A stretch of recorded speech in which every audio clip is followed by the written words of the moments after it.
Vamos então começar o 14º capítulo, prestando assistência.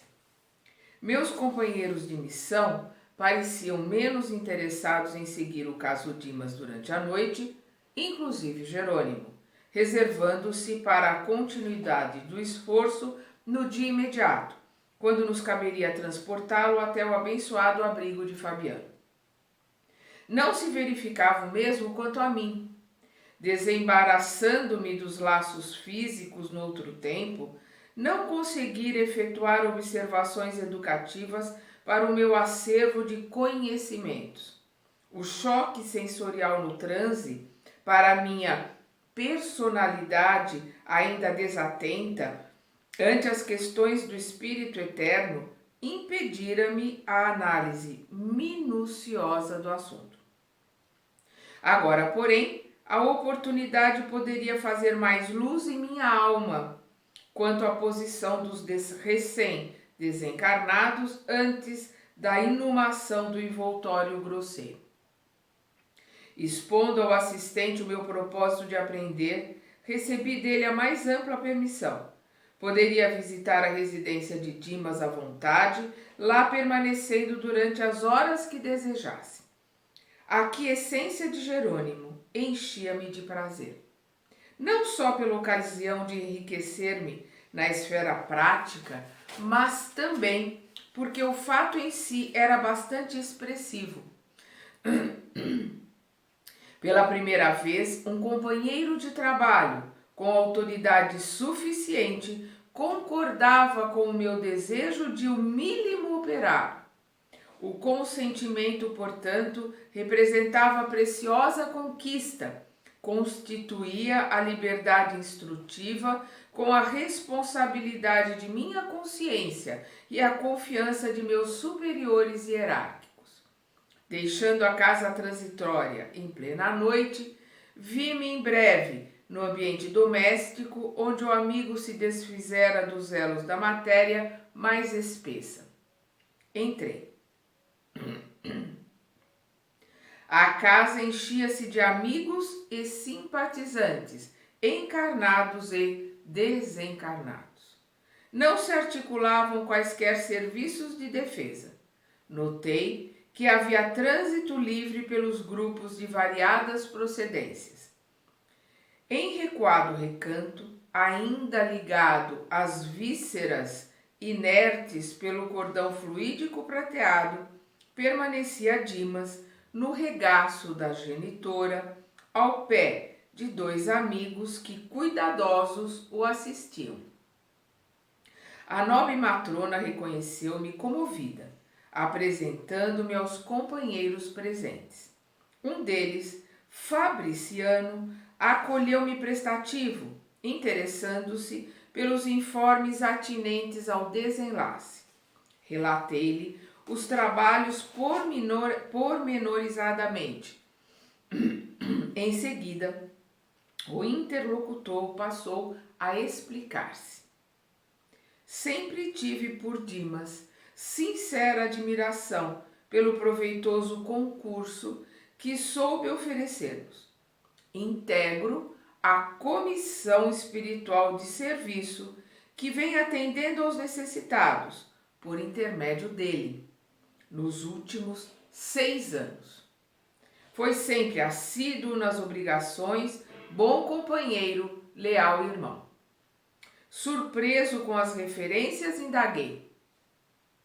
Há, desse modo, comissões de colaboração permanente para os médiuns em geral?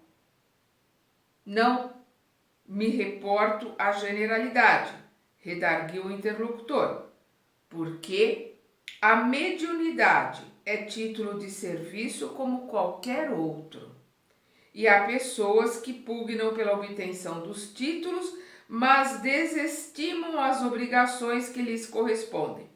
Então, o que o Fabriciano está colocando aqui, que não são todos os médiuns que têm esse grupo de trabalho com eles. Depende da abnegação,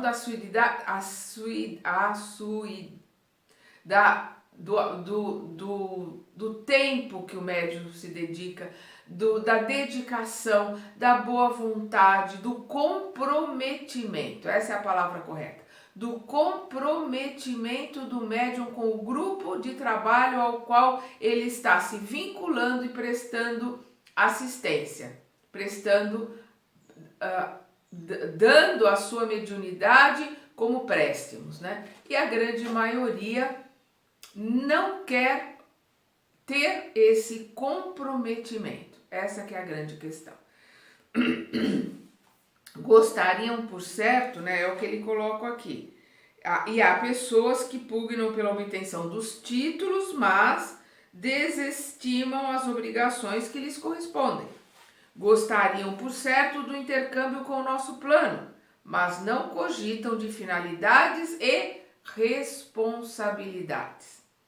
Em vista disso, não se estabelecem conjuntos de cooperação para os médiuns em geral, mas apenas para aqueles que estejam dispostos ao trabalho ativo. É uma via de mão dupla, né? Quanto mais você dá, mais você recebe. Quanto mais você se compromete com o plano espiritual, quanto mais você se compromete com a sua reforma íntima, com a sua vontade de se modificar, a sua vontade de ajudar, o prazer em servir, mais o plano espiritual vai se comprometer com você. É uma via de mão dupla.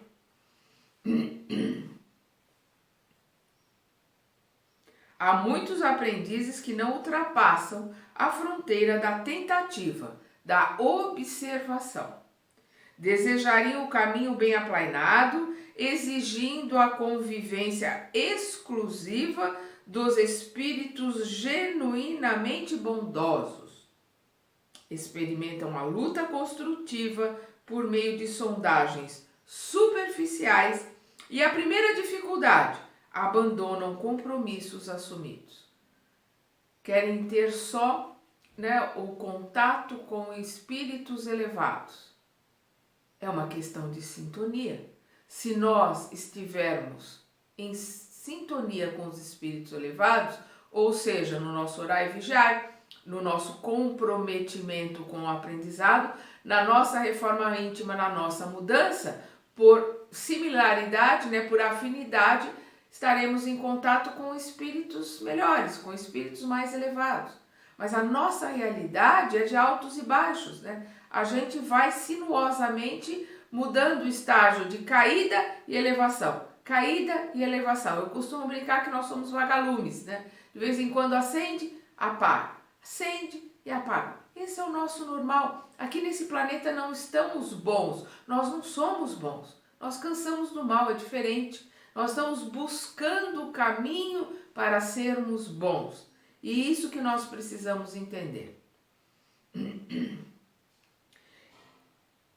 A aquisição da fortaleza moral não prescinde das provas arriscadas e angustiosas. Para se ter uma fortaleza moral, precisa-se exercitar a nossa moralidade. Precisa-se trabalhar a nossa vontade de nos modificarmos, de aprimorarmos a nossa moral. Isto exige trabalho, comprometimento, isto exige força de vontade. Entretanto, em fase das exigências naturais do aprendizado, e são muitas essas exigências, dizem-se feridos na dignidade pessoal, ou seja, melindres. Se melindram por qualquer coisa, que é um caminho fácil, que é chegar ali e receber, né, uma psicografia, uma psicofonia dos espíritos mais elevados, alimentar o ego, ter um nome bonito para dizer ali, eu estou recebendo fulano e ciclano, que é mais do mesmo, né? Que é ou espíritos zombeteiros que vão ali para ali alimentar o ego, ou então, se ele realmente se colocar a trabalho, vai ter ali muitos irmãos necessitados com os quais ele vai ajudar, que ele vai dar ali os primeiros contatos, um choque anímico para auxiliá-los, as primeiras doutrinações é o médium que faz ali, então é um serviço de caridade. Quanto mais ele se der a esse serviço de caridade, mais ele vai poder obter resultados melhores para si e para o trabalho no qual ele está vinculado. É uma questão de exercício, é uma questão de comprometimento, é uma questão assídua de anos e anos de trabalho para depois começar a receber o bônus desse trabalho. E a maioria dos médiuns não querem esse comprometimento e esse trabalho e essa necessidade de mudança interior. Não querem se modificar, querem continuar fazendo as mesmas coisas. E aí não dá certo. A aquisição da fortaleza moral não prescinde das provas arriscadas e angustiosas. Entretanto, em fase das exigências naturais do aprendizado, dizem-se feridos na dignidade pessoal. Não suportam a aproximação de infelizes encarnados ou desencarnados, estacionando a menor picada de dor. Para semelhantes experimentadores, seria extremamente difícil a formação de equipes eficientes, representativas de nosso plano. Não se sabe quando estão dispostos a servir. Por isso a questão da sintonia, por isso a questão da assiduidade. Porque o plano espiritual conta com os trabalhadores, o plano espiritual é pontual no seu trabalho. Se os trabalhadores não são assíduos ou não estão comprometidos, o plano espiritual pura e simplesmente os larga à própria sorte e vai buscar um grupo que esteja mais comprometido, porque eles não têm tempo a perder. Nós perdemos tempo por ignorância. Eles não têm tempo a perder porque eles conhecem o valor do tempo. Se recebem faculdades intuitivas, pedem a incorporação. Se contam com a vidência, querem a possibilidade de exteriorizar fluidos vitais para os fenômenos de materialização. Escutei as observações sensatas do novo amigo e, registrando-lhe a nobreza da alma, passei a considerações íntimas acerca da tarefa que nos levara até ali. Porque se formara expedição destinada a socorro de servidor que dispunha de amigos de tamanha competência moral? Fabriciano demonstrava conhecimentos elevados e condição superior. O obsequioso amigo, porém, evidenciando extrema acuidade perceptiva, antes que eu fizesse qualquer pergunta inoportuna, acrescentou. Quer dizer, ele estava pensando ali, por que montar um grupo de serviço se ele está num grupo tão elevado com espíritos, como Fabriciano, com conhecimento, espíritos elevados? Por que o nosso lar montar um grupo de socorro a Dimas? E aí o Fabriciano captou os pensamentos dele e colocou: não obstante nossa amizade a um médium, não nos foi possível acompanhar-lhe o transe. Temos delegação de trabalho, mas no assunto entrou em jogo a autoridade de superiores nossos, que resolveram proporcionar-lhe repouso, o que não nos seria possível prodigalizar-lhe caso viesse diretamente para a nossa companhia. Por quê? Porque eles são um grupo de trabalho, eles são um grupo no qual se acoplam, entram em sintonia com a mediunidade dele para exercer um trabalho. Então eles não teriam como dar a ele tranquilidade e repouso. Vamos lembrar que nessa fase final de Dimas, ele estava com a mediunidade dele adormecida. Por quê? Para que ele pudesse ter repouso. Então ele não estava mais em contato com este grupo que trabalhava com a mediunidade dele. Por isso, um grupo de trabalho organizado no plano espiritual, que veio até a casa de Fabiano para poder montar ali um lugar de assistência para receber o Dimas e vir até a Terra trabalhar para o seu desencarne. E agora, depois que eles desfizerem, cortarem o cordão de prata, eles vão poder levá-lo para a casa de Fabiano para continuar o tratamento, para depois levá-lo para uma colônia, para uma casa onde ele possa continuar o seu trabalho, o seu estudo. A palestra conduzia-se a interessantes ângulos do problema da morte. Seduzido pelas considerações, interroguei sobre o que já sabia, mais ou menos, a fim de poder penetrar particularidades mais significantes. Nem todas as desencarnações de pessoas dignas contam com o amparo de grupos socorristas? Nem todas, confirmou o interlocutor. Todos os fenômenos do decesso, quer dizer, do desencarne, contam com o amparo da caridade, afeta as organizações de assistência indiscriminada.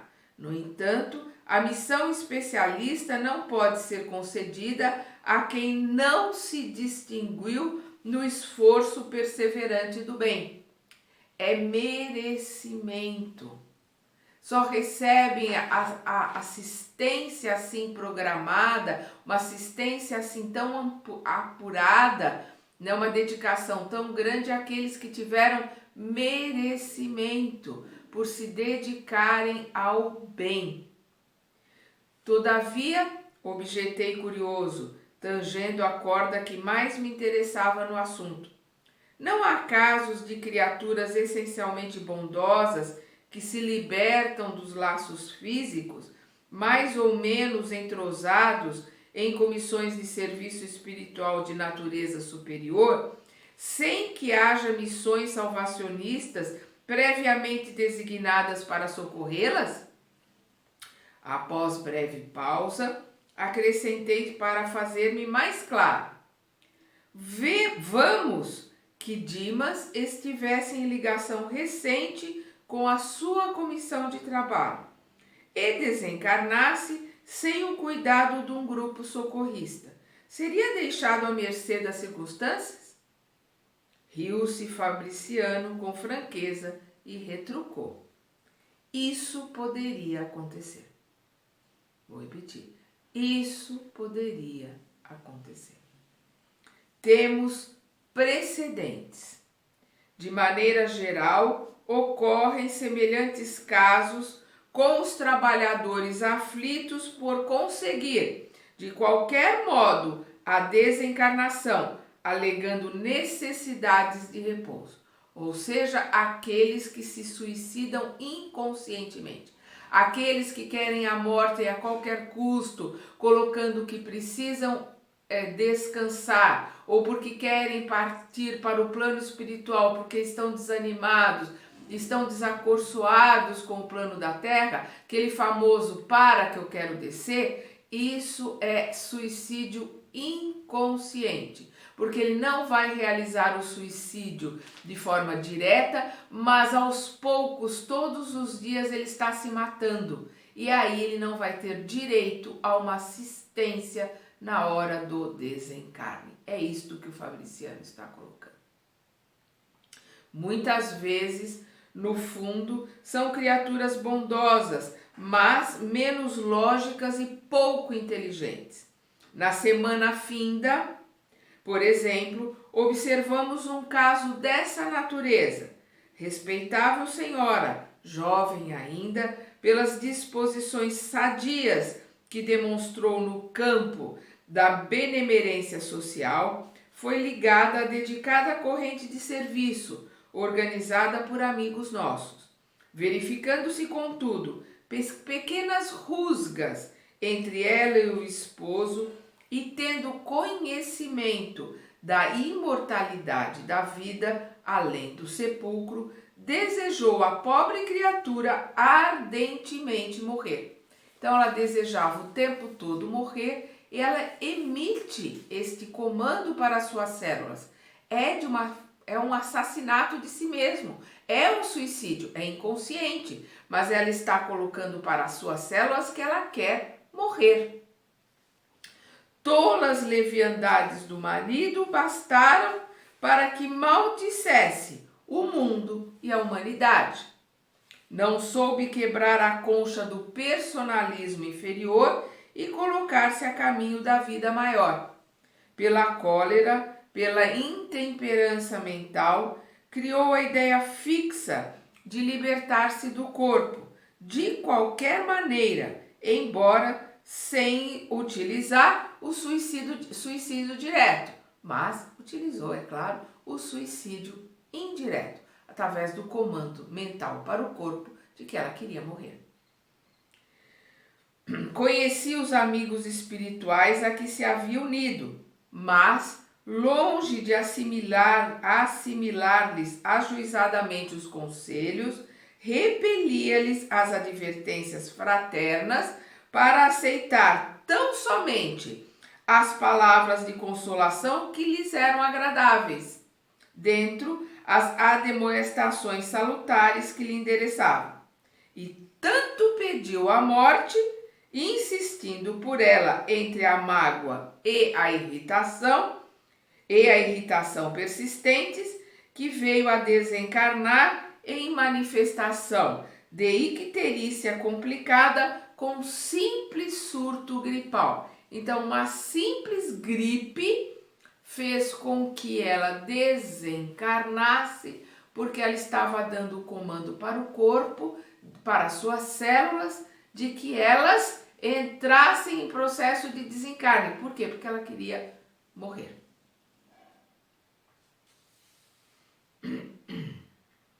Tratava-se de verdadeiro suicídio inconsciente, mas a senhora, no fundo, era extraordinariamente caridosa e ingênua. Não se recebeu qualquer autorização. Eu vou repetir. Não se recebeu qualquer autorização para conceder-lhe descanso e muito menos auxílio especial. Os benfeitores de nossa esfera, apesar de eficiente intercessão em benefício da infeliz, somente puderam afastá-la das vísceras cadavéricas há 2 dias. Eles interferiram por ela, mas só puderam afastá-la do corpo, ali em decomposição, fazem 2 dias. Ela desencarnou fazia 1 semana. Em condições impressionantes e tristes. Não havendo qualquer determinação de assistência particularizada por parte das autoridades superiores, há sempre uma hierarquia, ninguém pode fazer nada sem que as autoridades superiores permitam. E porque não seria aconselhável entregá-la ao sabor da própria sorte, em face das virtudes potenciais de que era portadora, o diretor da comissão de serviço a que se filiara a imprevidente amiga recolheu-a por espírito de compaixão em plena luta, e ela se foi de roldão a trabalhar por aí ativamente em condições muito mais sérias e complicadas. Ela estava ali com os vestígios, com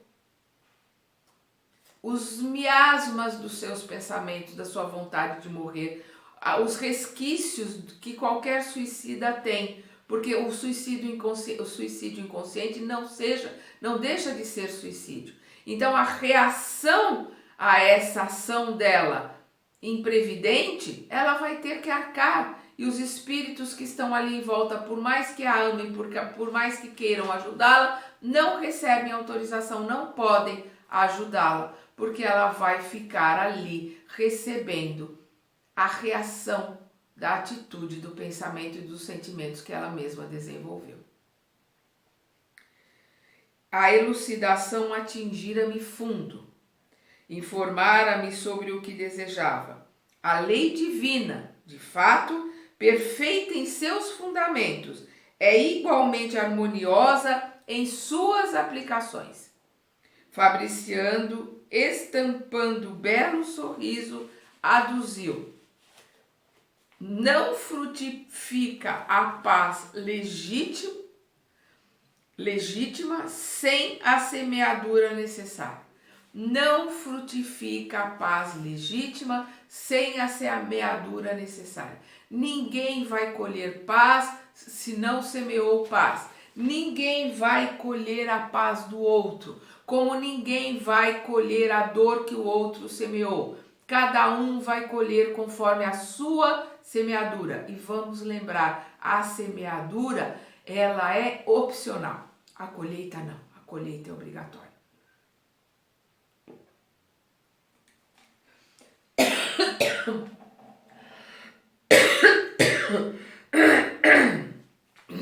Perdão.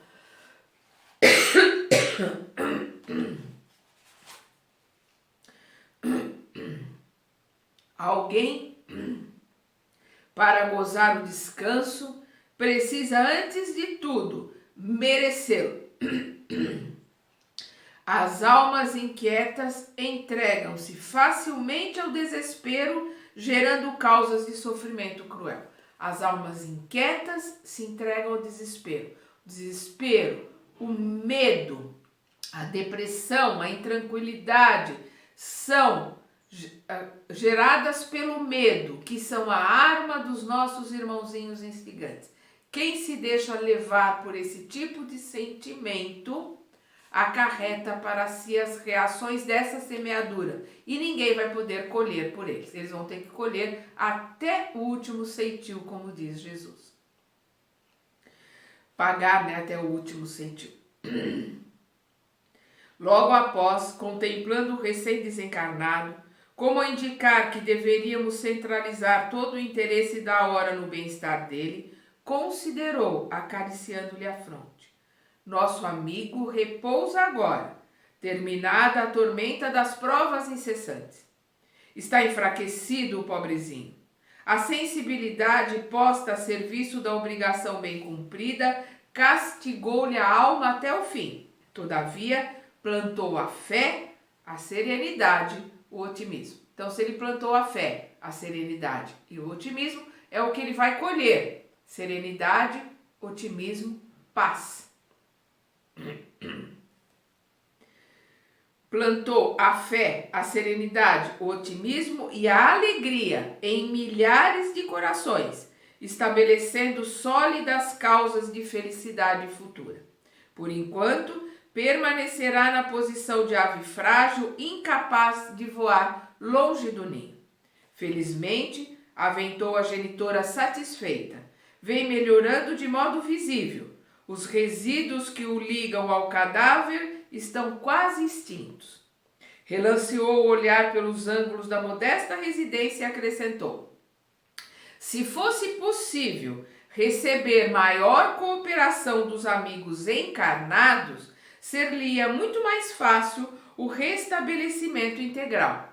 No entanto, cada vez que os parentes se debruçam em pranto sobre os despojos, é chamado ao cadáver, em prejuízo para a restauração mais rápida. Então, cada vez que alguém da família ali se debruça sobre o cadáver em desespero, em pranto, ele ali é acometido, ele ali é sacudido e ele acaba sendo levado junto ao corpo pela imantação daqueles que ele ama e que, por estarem ali em sofrimento, ele quer consolar de alguma forma, inconscientemente até, e isso perturba, faz com que atrapalhe, né, a limpeza, atrapalhe o desencarne propriamente dito, o término do desencarne dele. Por aí a gente vê como todos nós estamos despreparados para o desencarne. A maioria se coloca em desespero, em pranto ali no velório, quando não estão ali com assuntos indevidos ou invocando até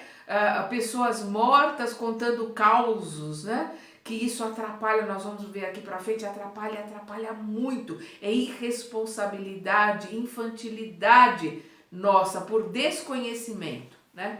Por falta de vontade de aprender também, de se modificar, né? Lamentavelmente, tornou Fabriciano, nossos irmãos encarnados não possuem as chaves de reais conhecimentos para organizar a ação adequada a esta hora. Em vista disso, revidou a genitora conformada, insisto para que Dimas durma, embora o sono, que poderia ser calmo e doce, esteja povoado de pesadelos. Então a mãe dele está fazendo com que ele durma ali, mas por causa do despreparo, desse desespero, desse desespero descabido, desse choro, desse pranto desproporcional dos familiares, ele, em vez de ficar num adormecimento tranquilo, ele está ali vivenciando pesadelos, ele está sofrendo, aquele sofrimento dos familiares, ele sente e sofre também.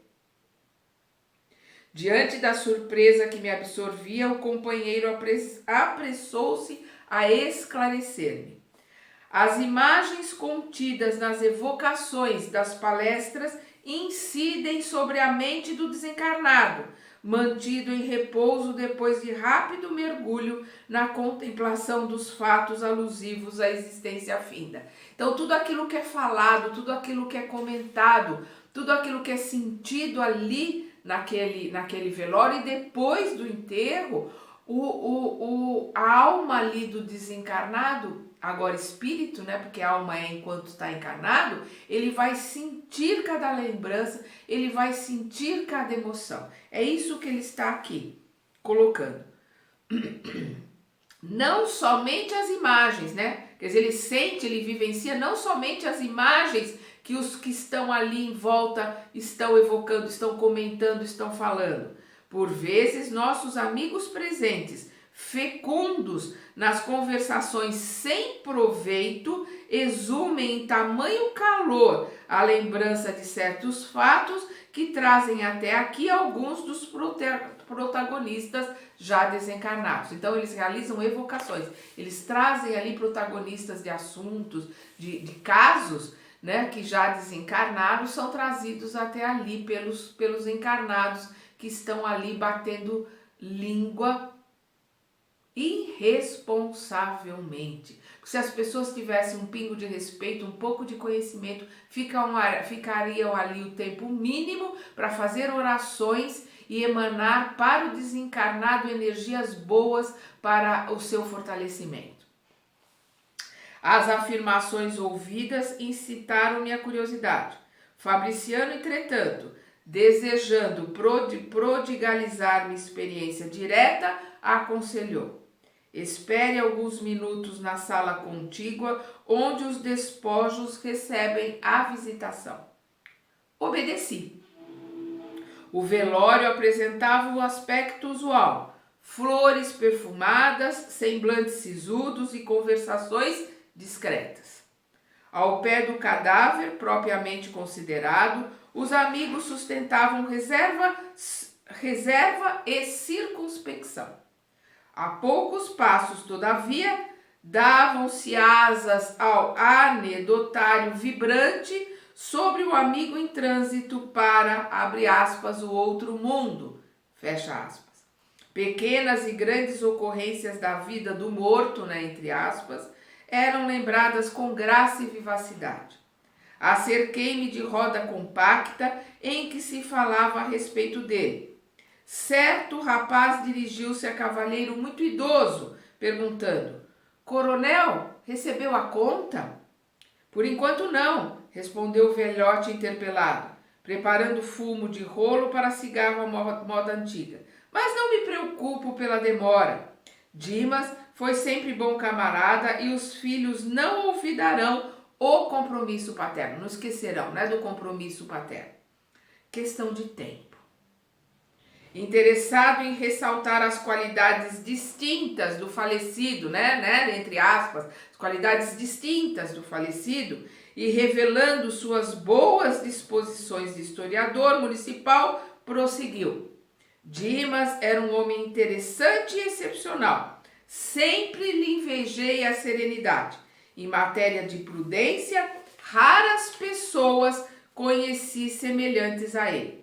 É verdade que nunca me dei a estudos espiritistas, mas confesso que ao lhe observar a maneira de proceder, sempre desejei conhecer a doutrina que lhe formava o caráter.